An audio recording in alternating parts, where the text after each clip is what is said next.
I'm delighted to welcome to talk to us tonight George Courtauld.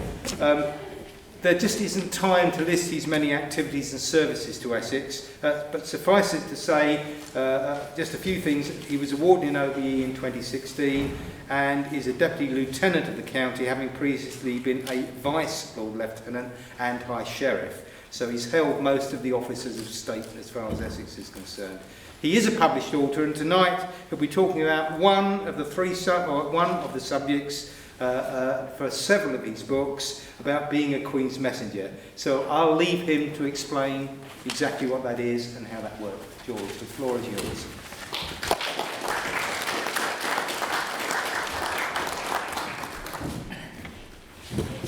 Good evening, everybody. Can you hear me at the back? I learned my public speaking in Chelsea Barracks, so you should do. I'm going to start with three quotes. Now, who could resist this job, which I described from Peter Fleming's Travel in Tartary, written in 1934. The diplomatic world of the Edwardian era, that wonderful world where embassies are always tottering, and across which king's messengers post madly to and fro, hotly pursued by beautiful women with a penchant for wearing secret treaties next to the skin. Or another quote from the diaries of Alan Clark. Pure Kafka, 2 in the morning, the VIP lounge in Caracas airport, deserted except for 2 gun-toting guards and a large man in a rumpled suit, George Courtauld, a Queen's Messenger, and his beautiful escort, a 6-foot-high blonde. Incidentally, I read about this in Clark's diary. Some of you may have read that. I don't want to sound conceited, but it's page 26. And by pure chance, a year later, I was again in the VIP lounge in Caracas early in the morning, and another Clark appeared, Kenneth Clark, yet another politician. And he was much more jolly than Alan. Alan was rather sort of quiet and miserable and had tired eyes, but Kenneth was bouncing around, and he said to me, "Who's that beautiful blonde?" And I said, "She's my escort." And he said, "What's that mean?" And I said, "If there's a problem, I fling myself on the little white bag there, and she flings herself on top of me." And he thought for a bit and said, "From this moment on, you are Minister of Health, and I'm a Queen's Messenger, and in 2 minutes you will shout bang." I didn't, and instead I pointed out that he'd smoked 3 cigarettes in 10 minutes. And he said, which is not a very good example for a Minister of Health, and he told him to shut up. He had enough matrons telling him about that. Now then, the third quote is from the Daily Express. The last 2 true adventurers in Whitehall. They are the James Bonds of the diplomatic world, equipped with little more than a red diplomatic passport, a bottle of whiskey. Instead, if you'd like to hand that round, and I'd like it back eventually. A bottle of whiskey and steely determination, the Queen's Messengers blag or bludgeon their way through inhospitable terrains, honey traps, and potential kidnappers to personally deliver sensitive state documents into the right hands. Some time ago, I was checking in a rather obscure airport in a rather obscure country, and a little old American lady behind me with blue hair and specs which went up like that. I said to the check-in person, "I want 3 seats all in front, 1 for myself, 1 for my escort, and 1 for my diplomatic bag." And the little old lady said, "You're not my idea of James Bond." And I said, "Of course not, I'm in disguise." So I'm going to talk briefly about my 14 years, 3.5 million miles as a Queen's Messenger. Incidentally, the opinions I express are my own and not any official opinion. And also, I haven't been a Queen's Messenger since 15 years. So I'm a bit out of date. I am actually still a Queen's Messenger because once a year I get a letter about New Year to Captain George Courtauld, Queen's Messenger from Hounslow Park, saying, "Pay naught, perks naught, total naught, please tell your accountant," who then charges me 200 quid for looking at it. But it means they've still got me in a sort of toehold.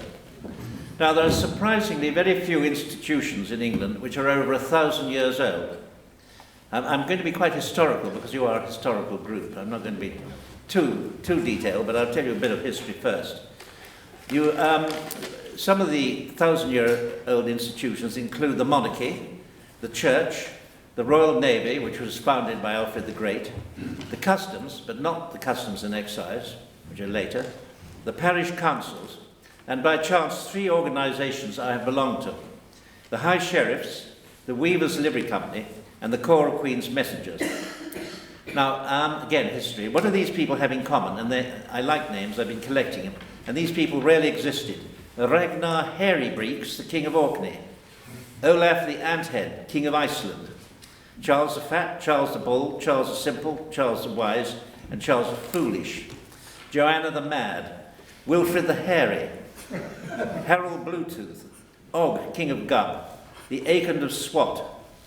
They were all rulers, and like all rulers, they had messengers. Rulers need messengers either because the task is too boring for the ruler and too insignificant, or more likely too dangerous, and I'll talk about the dangers later. There are 3 types of an official messenger. At the very top is the official spokesman, someone like the master of the royal horse. His present job includes formally declaring war on behalf of Her Majesty. Nowadays, this is normally done with a telephone call, and quite often in the American embassy. Then there are the heralds, whose origin is surprisingly obscure. Perhaps the earliest known reference to a herald appears in Le Chevalier de Chartreuse, an Arthurian, I think I'm being recorded, I hope I can pronounce things right, an Arthurian romance written around 1170. At that period, heralds were closely associated with the minstrels, and there is evidence for hostile rivalry between the 2 occupations. Later, heralds became connected with tournaments, being sent out to proclaim a tournament and announce each jouster as he appeared. This led to the formation of the College of Arms in 1484. Then there are the diplomatic messengers, and those of the British kings and queens, in other words, of the government, are the Corps of Queens Messengers or King's Messengers. Although going back into ancient obscurity, the first King's Messenger, actually mentioned by name, was as late as 1199 in the reign of King John. It was recorded that John Hamlin, messenger to the Lord King, was to be paid 60 shillings and 10pence a year, about the same as we get nowadays. Until a couple of 100 years ago, the royal messengers had varied duties. For example, on occasions, the King's Messenger was obliged to act as host to any important hostages, and for this he was normally paid nothing. Often they had to bear more than messages, sometimes bits of people. For example, there is recorded under the expenses for the sheriff at Norwich, to one messenger of the Lord King for carrying a quarter of the traitor Henry Roper, payment 4 shillings and 6pence. When I used to go to Mongolia on the train, 1,000 miles, we often took food for the embassy, and I once took a bag full of meat, which unfortunately began to thaw, and blood dripped onto the bunk. And I think some people thought perhaps we're still carrying quarters of traitors. Nowadays, the purpose of the Corps of Queen's Messengers is to carry confidential messages and sometimes equipment. Firstly, personal and official messages for the Queen herself, and secondly, for the monarch's government, to embassies, high commissions, and sometimes to other rather more obscure posts throughout the world. There are about 30 routine journeys. Some posts are visited twice a week, such as those to Moscow, Paris, and Washington, and sometimes only twice a year, such as Bermuda and Quito. At present, this means that each of us travels about 250,000 miles a year. So I've done 3.5 million miles, which is the same as to the moon and back 5 times. At present, the Corps is of 16 men. It was 34 when I joined in 1985. When I joined, they were usually former officers of the armed services or colonial administrators. Now, horror of horrors, we actually have a woman. First woman to be a king or queen's messenger for 1,000 years, but she's a pretty tough woman. She wouldn't take anything lightly. But the trouble about it being a woman, apart from the fact we sometimes have to move several tons of diplomatic bags, is that in certain countries like Saudi Arabia, if there are problems, the women will get no help. And quite often, I used to travel with the female American courier to places like Saudi Arabia, and typical Americans, they had sort of 3 tons of diplomatic mail, and I had to help her unload them because none of the men in Saudi Arabia would even speak to her. So there are disadvantages to being female. Now, we need, for equipment, we need firstly a pass, a sign of authority. In China, in the early dynasties, for example, they had a very inconvenient bronze plate with the emperor's mark on it. And the messenger of the Zulu king, Siti Chewo, carried a miniature spear. The royal badge for the Queen's Messenger is carried on a garter ribbon, you can see, and it's got the royal crown with a little greyhound running underneath, a little silver greyhound. I'll hand this round too. When the monarch dies, the badge changes and the silver greyhound runs in the other direction. This is fairly inconvenient and can get stolen if you just like to hand it around. So we rarely carry the insignia on our tie, and those with sharp eyes can see this is a little tiny greyhound, silver, carrying the crown. And this tie has travelled 3.5 million miles, about. And when I used to come back from out of Mongolia, where we ate nothing except mutton, boiled mutton, roast mutton, mutton mince, mutton pies, mutton casseroles, my wife said she could make a really good mutton stew out of this stuff. We don't know why we're called, why the silver greyhound is our badge. Perhaps it's because it was the insignia of the god Mercury, who was the god of travellers. Anyhow, we rather vainly think of ourselves as silver greyhounds, but Lord Curzon was looking, I think in the Crimean War, for a Queen's Messenger who he heard had a very important message for him. And he couldn't find him until he went into a tent and found the King's Messenger, a rather burly fellow, having a large breakfast. And he said, "Call yourself a silver greyhound, more like a fat bulldog," which is why we now generally call ourselves fat bulldogs, and my books are called The Travels of a Fat Bulldog. Another pass, of course, is the passport, which I've just handed to you. It's red, and theoretically, it makes us immune to any arrest or any interference from governments. There are certain pariah countries, such as Iran, which rather ignore this diplomatic immunity. But nevertheless, it's very satisfactory to go to a country such as Nigeria, where, as a businessman, I had to fall and crawl and bribe my way in.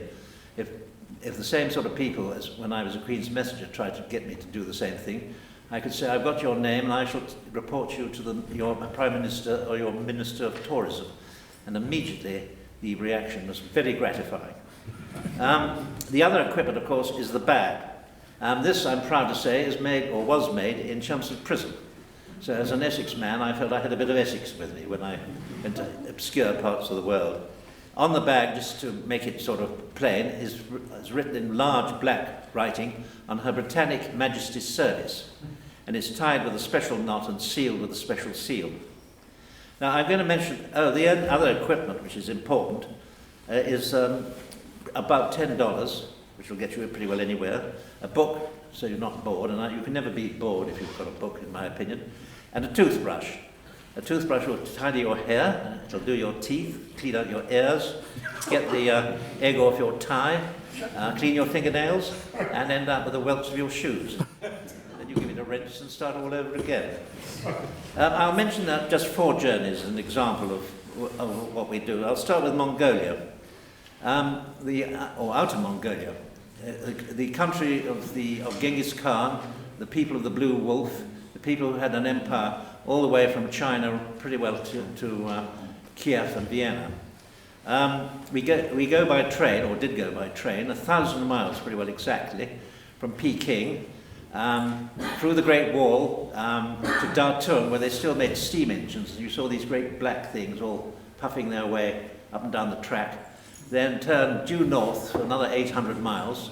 At the border between Inner Mongolia, which is part of China now in theory, and Outer Mongolia, which is independent, the railway tracks have different widths. So they lift each carriage up, change the bogies, as they're called, underneath, lower and back, and off we go again, and it takes about 3 hours. And then you go through the Gobi Desert and see it's so dry that the antelope there have snouts like pigs, so that when they breathe, the breath condenses in their snouts and doesn't turn into steam into the open air. And when it gets really cold, I've been there when it was minus 45 centigrade. If you spit, it turns to ice before it hits the ground. You organise yourself. You organise yourself before you go outside, and you can hear the whisper of the stars. If you go out into Ulaanbaatar in my day, 2/3 of the people there lived in gers and tents, about 14 foot across, made of heavy felt with a stove in the middle, and the whole of Ulaanbaatar was absolutely silent from midnight onwards. And if you went out into the outskirts and just listened, all you'd hear first is the beating of your heart in your eardrums, and then you'd hear a chiming noise. And for thousands of years they discussed what can this odd noise be. They thought it might be fairies singing, or it might be crystals of snow, of ice and moonbeams. But what it actually, or it could be the tears of somebody called Anagola, who was a maiden so divine she was raped by a moonbeam.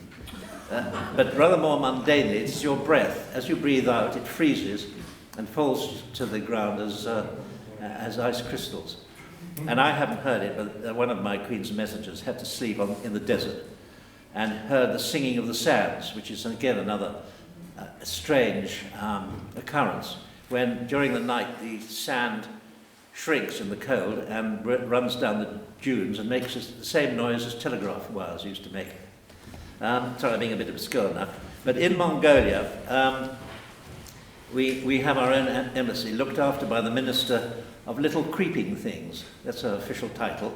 She comes in once a week to see how the cockroaches are. And I, as a sideline, I collect plants for Kew Gardens. And I've found, I think, 3 unknown plants. And I used to go to the Minister of Health, who was a witch. Now, in Mongolia, the only person interested in eating or dealing with vegetation was the witch. Everybody else ate meat, preferably mutton. And she had a garden about the size of this room, where she'd collected plants and got several from the Russians, because the Russians pretty well ran the place when I used to go there. And she gave me a tuber, rather like those sort of, I think they're called water chestnuts, those crunchy things you get in Chinese restaurants. And it grows in the permafrost. And I sent it to Kew Gardens, and they got very excited. It's now called COGE, which I think stands for Court Oak George, 32. And if it really is an unknown plant, which I think it is, it might be quite a dramatic thing and help feed a lot of people in the world who don't at the moment get anything green. So the worst of the journeys were probably Angola, where when I got aboard the aeroplane, I had to take 6 men out with their equipment, and the shouts and screams and yells from the population as they were shooting each other 200 yards away. We crowded in, and they were actually military police, the people I was taking out. I said, "What's it been like here?" And he said, "It's so disappointing. Nothing's happened for 6 months, so we've been returning, and now look what's happening, a bit of excitement." And I had it was a jumbo 747, and those of you who know that aeroplane, the top sort of bubble has 16 first-class seats, and I had all of them, one for me, 6 for my escorts, and the rest for their equipment. Unfortunately, we landed in the wrong place in the wrong country, and that's where Queens Messenger comes into his own, with 3 tons of probably illegal cargo, 6 escorts, and no aeroplanes to get back to England. And I, in fact, I won't explain how, got back to England before I was expected. But I had one thing on me, and that was a card which said, this person, Queen's Messenger, is entitled to rent any aeroplane available, which could be several £100,000. You have a terrific feeling of power when you wave something like that around. The best of the journeys was to the Caribbean. Every third day is a day of rest, but you can't stop in mid-air or halfway through the Gobi Desert. So flying to the Caribbean, we stay in Barbados. Next day we take 22 landings and taking off from St. Lucia, St. Vincent, Dominique, Antigua, Anguilla, St. Kitts, Nevis, British Virgin Islands. Tiny little aeroplane doing that, picking up bags and putting them down. And then the next 2 days are days of rest, paid for by you, thank you, the taxpayer, first class hotel and 2 days snorkeling.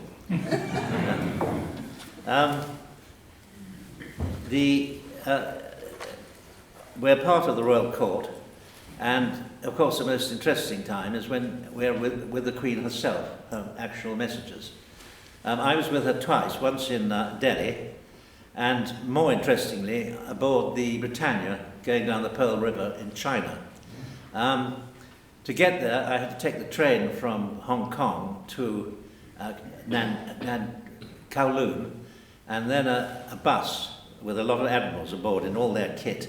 And the bus had a big sign on it saying, "VIPs make way," but as it was written in English and nobody could even read it. What was rather interesting, it was the harvest time when they were harvesting maize and millet, and they had great heaps of unthreshed corn in the middle of the road, and as we drove over it, and then the other vehicles went over it, which were mainly tumbrils, they thrashed the corn and winnowed it and sieved it and put it to the side of the roads.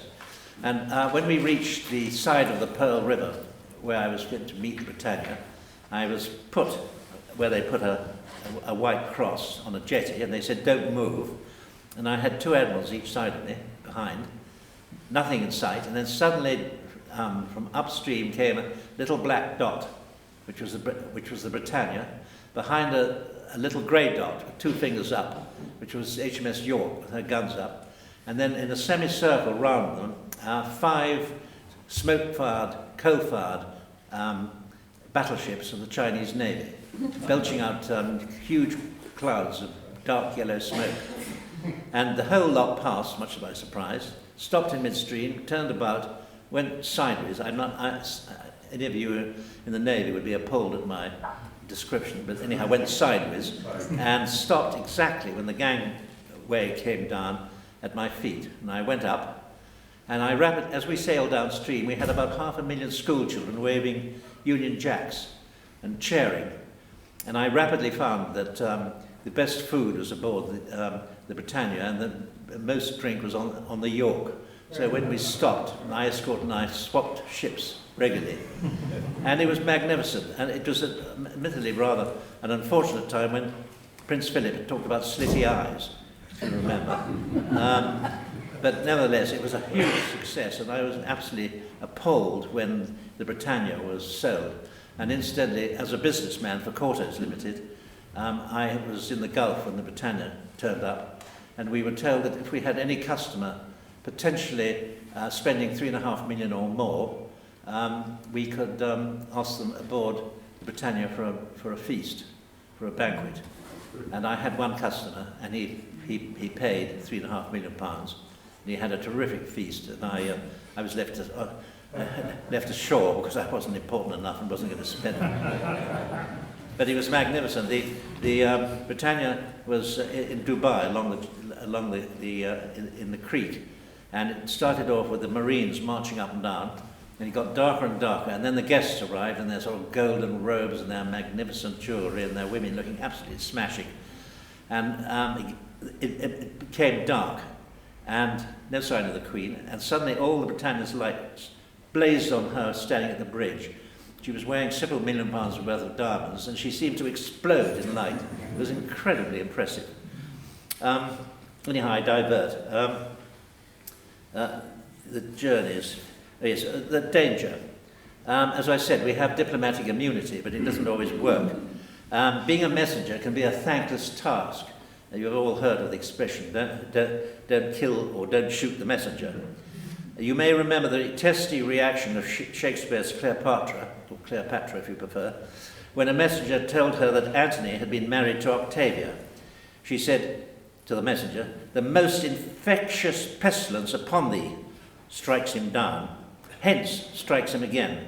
Horrible villain, or I'll spurn thine eyes like balls before me. I'll unhair thy head. She hails him up and down. Thou shalt be whipped with wire and stewed in brine. Even further back in the Old Testament, we read that when King Nahash of the Ammonites died, King David sent messages to the new king, Hanun, with dispatches of condolence. And I quote Samuel 2, Hanun took David's servants and shaved off one half of their beards, and cut off their garments in the middle, even to their buttocks, and sent them away. And the messengers were greatly ashamed. So this is the sort of things we have to put up with. Several Queen's messengers have been killed during the wars, but since the last World War, only 3 have been killed, and all have been in aeroplane accidents. One was particularly poignant. Colonel Drake was killed in the Cameroons, but didn't die once. And when they found him, his skeleton was sitting with its arms folded, the diplomatic bags arranged in a semicircle round him, and both his shin bones had been broken. He'd been a brave chap before he died. In the high Andes, slightly more ridiculously, the Queen's Messenger wasn't found for 35 years, and all that remained were the brass rings which had been round the diplomatic bags and his false teeth. Since the war, several Queen's Messengers have been hijacked, one in Switzerland, one in Cyprus, and one in Africa.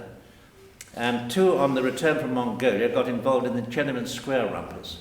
That was fascinating. On the train back, they heard through their intercommunication about the Tiananmen Square shambles. They had pretty well everybody in the train squeezed in their cabin listening to the reports of what was happening. When they reached Peking railway station, nobody met them, which was a disgrace, quite frankly. So they commissioned a couple of rickshaws. One had the Queen's Messenger on it with the diplomatic mail coming back from Ulaanbaatar to London, and the other had crates of empty champagne bottles, and that was the escort, because we went in pairs to Mongolia. One of us acted as the escort and one as the Queen's Messenger. Several times they were stopped by angry crowds and shown pools of blood and cartridge cases, empty cartridge cases. And Colonel Smith, who was in my regiment, a grenadier, said he reckoned 10,000 people at least, from what he could see, had been killed that night. The official thing is, I think, about 200. They went up the main drag, the main street from Tiananmen Square towards the hotel they were aiming at, and found a barrier of guns, of tanks. And as they approached, all tanks' turrets pointed to these 2 little frantically bicycling rickshaw men. And at the last moment, the rickshaw men went down an underpass, under the tanks, and up again behind them. Colonel Smith, who'd been in some funny places and quite nasty places like Belfast, said he'd never been so frightened in his life. Funnily enough, the real danger was theoretically to places who were actually our friends. Rio de Janeiro, Kingston, Jamaica, and Lagos. Those are the 3 places in which, when we arrived, we had armed escorts, bulletproof cars, which I always love being in a bulletproof car. I feel so important, but until somebody pointed out that if we were held up and had petrol bombs, there was no way of getting out. As I said, we have 3 days spare. Every 3 days 1 is spare, and Queen's Messengers do a variety of things, and I have 2 hobbies. They wrote about me in some Dutch newspaper, and they said Queen's Messenger Corder has 2 interests, food and pretty ladies. It's not quite right, it's just food, really. I'm very happily married with the prettiest lady I've ever seen, so I shall tell her when I get her, you can tell her. I've eaten guinea pigs in the Andes, and a crocodile on the Limpopo, goat's knuckles in Arabia. I bet you didn't know goats had knuckles. And donkey's elbow in Shanghai, Thompson's gazelle in Kenya, conch in Bermuda, chocolate-covered ants in Paris, and a stew in Barbados where I found rat's bones. While in the streets of Peking, I saw fried cockroaches and deep-fried nestlings, neither of which I tried. In China, on the other hand, I have eaten princess's tears, which is a freshwater jellyfish, and a sliced bull's penis garnished with chrysanthemum petals.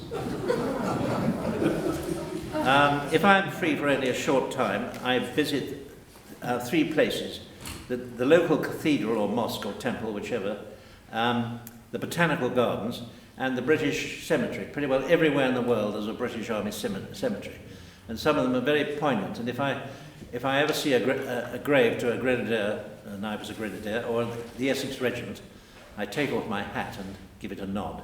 Don't salute. The Americans are always saluting when they don't wear hats, and that's completely the wrong thing in the British, isn't it?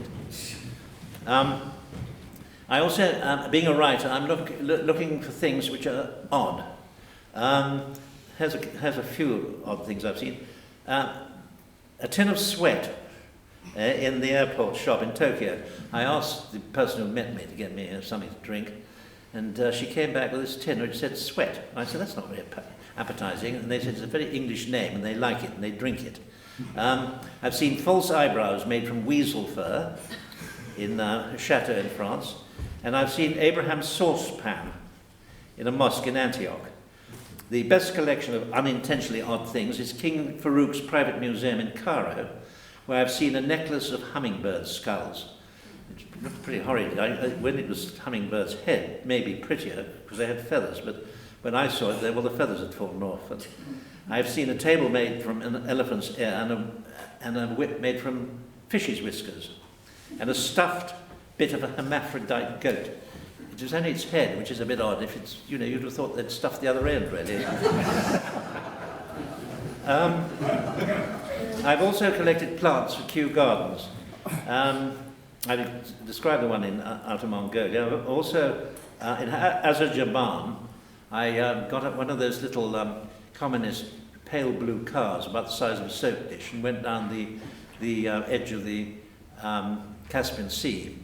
And I stopped my driver and climbed up to a castle, which I saw miles in the distance, rather too far. It took me 3 hours to. And in the ruins of the castle, I found a shrubby honeysuckle with enormous transparent red berries. And I took that back to Kew, and they said it's maybe an unknown honeysuckle. Instead, Kew likes to have their samples in Tupperware boxes. Well, they're enormous, and they took up much too much room.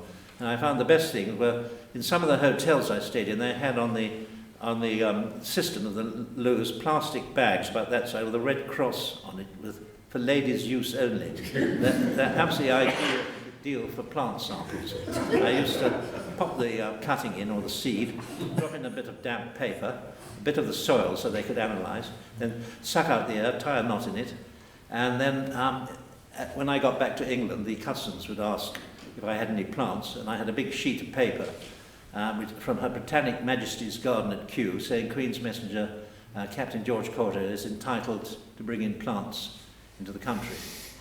And another particularly interesting plant was the Bajan mastic tree, which is a tree which was so tall and straight that it was the last one was chopped down in 1856 to be used as a ship's mast. I had a friend who had an estate in the north of Barbados, and in that estate was a crack in the ground about as wide as this room and 150 feet deep. And nobody had been in it, there wasn't any point. But he said a little top of a tree, must be 150 feet high, has just appeared. And I think it's a bit of the extinct Bajan mastic tree. So I leant out with a chap holding one hand and another chap holding him, snipped it, put it in the little plastic bag, sent it to Kew, who said, as usual, your sample is dead. But they were so excited they've sent somebody off, and they won't tell me if it is the extinct tree until it flowers, and it takes 100 years to flower. I'm 81 at the moment. Now, people wonder why we exist and what's the point of us all. There's two reasons, basically, and that is security, not speed, obviously. But the Americans told us when I was at Queens Messenger that they devised the completely unbreakable code, and they sent a message from the Pentagon to GCHQ which went across at the speed of light. It was intercepted by some undergraduates at Bristol University using an aerial of 3 wire coat hangers from the local dry cleaners, and within 50 hours they'd broken the code, proving really that what one machine can do, another machine can undo. Another example of safety is, of course, Mr. WikiLeaks, Julian Assange. He has proved that you shouldn't send messages through the ether because they'll be intercepted. I met him actually. He stayed with the son of a friend of mine for almost a year, and I was sitting in the servants' hall, and Assange walked through, and he looked at us as if we were not only servants, but very low-grade servants, and walked through into the dining room, and I thought he was a fairly unappealing man, but you can have your own opinion. And the last good example is our ambassador in Washington, who was stupid enough to write a very undiplomatic note about President Trump. Now, whatever you think of Trump, an ambassador shouldn't be caught out being rude about the person he's trying to be sycophantic to. Had he used a Queens Messenger, that message of his wouldn't have spread. So there we are. I've been asked various questions, and I'll leave it for you to ask some more, but some of the questions that I have been asked is, are you armed? And the answer is no, because guns attract guns. And as the police know in America, if you've got a gun, you get shot at. In England, if you haven't got a gun, you're unlikely to be shot at. Similarly, our bags are not tied to our wrists with a chain, partly because sometimes they weigh up to a total of 3 tons, and you look a bit ridiculous. And similarly, if you only got one bag, it's quite easy to chop a chap's wrist off. So they're loose, and I had my strength tested recently, and I could pick up 55 kilos in each hand, which is not bad really for a little old boy, and that's mainly because of diplomatic bags. We used to travel first class, but the most depressing thing I think I've ever had, apart from people asking if I'm armed, is somebody sitting next to me saying, "There's only one sick bag." And people have asked me which is my favourite country. It's rather difficult to say. It depends what mood you're in. I've been to 109 different countries in all, 3/4 of them as a Queens Messenger. And I think a country to be nice must have interesting history, must have interesting flora and fauna, must have people who are friendly to us, and therefore they haven't met our football teams, and who basically like the British. And if you go to them, if you feel you're having an adventure and not just being sort of dull. And so I would put on the top of the list Bhutan, little Buddhist kingdom in the Himalayas. And then, not in order of importance, perhaps the next 4 would be Muscat and Oman, Costa Rica, and Jordan. And I'll leave one blank, just in case what mood I'm in. Whatever it is, it's surprising how popular the British are and how useful it is to be English. Because when I was interviewed for the job, they said, "Do you think there's any problem about being a Queen's Messenger for you personally?" And I said, "I'm rather bad at languages. Even though my mother's French and was a dancer in the Russian ballet in Paris, I can hardly speak English, far less other languages." And they said, "Everybody in the world speaks English, and if they don't seem to understand, just shout." Now, when I retired, when I joined, there was a 3-month-long vetting by a senior retired superintendent from the police. And I had to give some referees, people who'd been in the army with me, who'd been in Cortes Limited with me, who'd been at school with me. And this chap interviewed the lot. I was a councillor for nearly 30 years, it feels longer. Braintree District Council, representing 3 villages. I was an independent. And they read every issue of the House Gazette, where I was mentioned, every issue of the Brainless and Witless, or as you may know it, the Braintree and Witham Times. And when I finally met him, his main questions were, are you a homosexual, a communist, or a fascist? And I denied that I was any of these. And later on he said, have you got any questions? And I said, well, why do you ask things when I would obviously deny them if I hadn't? And he said, well, when you turn out to be a raving, whatever it may be, I can say I asked him and he denied it, so it's for my own self. But when I retired, pretty well 20 years later, the government had decided that they were being a bit fussy and we didn't need all this secrecy. So instead of joining as part of the Old Boy network, because I happen to know 2 Queens Messengers, which is one of the reasons I became one, my post was advertised, and I think many people had read about these beautiful naked ladies chasing King's Messengers. 6,000 people applied for my job. It took a year and a half to vet them. In the last 60, there were no women, because all the women decided this is not really their scene. Too hot, too heavy, and also we were demoted from first class to second class. But as I say, we now have got a woman. Whoever got my job turned out to be Maggie Thatcher's ex-bodyguard, which made me realise the job was perhaps a little more difficult than, or dangerous than I'd thought. So this is a sort of brief ramble. I was told not to be too long because you might like to ask questions. All I can say is I was immensely lucky to have got this extraordinary job.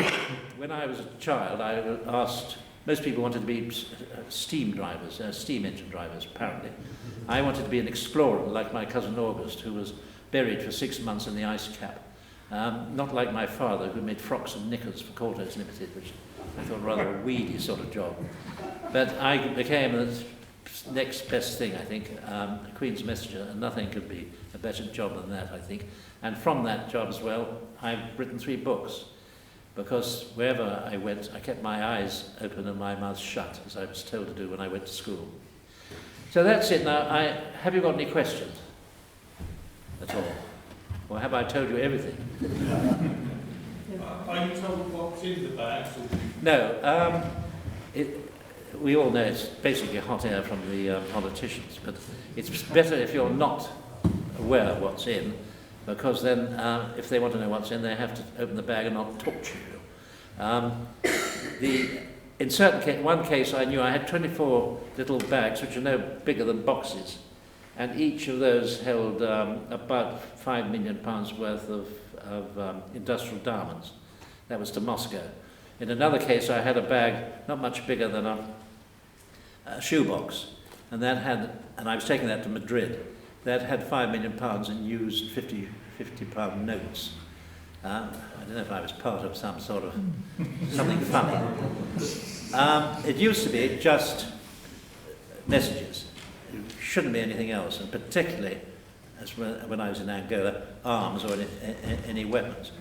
But the Americans found a cunning way of putting in a camera in the paper shredder in the Russian embassy next to them in Washington. So every time the Ruskies shredded something, they were reading the paper next door in the Pentagon. Similarly, when we took our embassy apart to build a new one, we found pretty well every brick was bugged. So we don't only take messages now, we take equipment. And so much equipment, every single brick and tap and doorknob in our new embassy arrived in a diplomatic bag. Now, most people think of a diplomatic bag as I've said, a cotton thing made in Chelmsford prison. These diplomatic bags were actually whole lorries, sealed at the back, with the Queens Messenger and the driver sitting in front. When I went to Paris, which is one of our journeys twice a week, that again was in a sealed van. And in fact, I had an accident. We stopped in a hurry on the ring road, I've forgotten its name, in Paris, and a little old chap behind ran in, and his car completely exploded. It didn't kill him, it just disappeared in a mass of fiberglass or something, and he was left sitting in a chair holding a wheel. And he got out and he said, "This is ridiculous." And he used a lot of very bad language.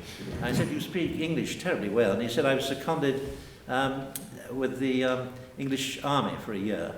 And then he said we must exchange identity. So I took my Queens Messenger passport out. And he said, "You awful man, you're in a bulletproof car. No wonder mine has fallen apart." Because a bulletproof car weighs about 3 tons, even if it looks like a little white van.